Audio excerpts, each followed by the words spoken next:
The IRS and Treasury Department issued a press release on December 29th announcing that the second round of stimulus checks would be issued as soon as the end of December. In their press release, they clarified information for people who receive Social Security, SSDI, and SSI benefits. But first, let's refresh our memory on this stimulus check.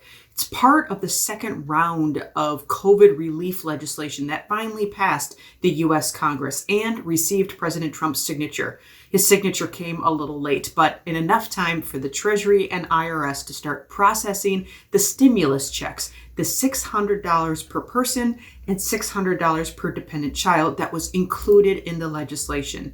Now, should that amount change with future legislation, the IRS and Treasury inform us that they will simply add that amount to the existing payment. So they'll just put it on the top.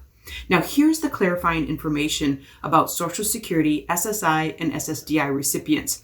The Social Security Administration and IRS say that the payments are automatic. These second stimulus checks are automatic for individuals who receive Social Security retirement or survivor benefits, SSDI, SSI, railroad retirement, or Veterans Affairs beneficiaries who don't otherwise file a tax return.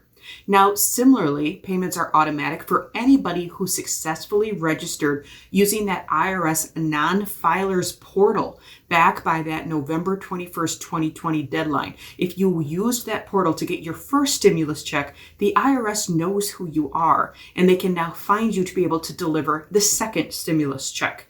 The IRS emphasizes that no action is required for eligible individuals to get the second payment. Now, most people are getting their payment by direct deposit. For Social Security and other beneficiaries who received their first round of payments via Direct Express, you will get your second payment the same way.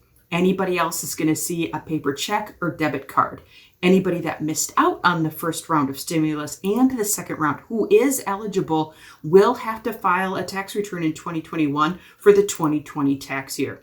In the description below, we give you that press release from the IRS. We also link to the IRS website where they give more information on this second round of stimulus payments.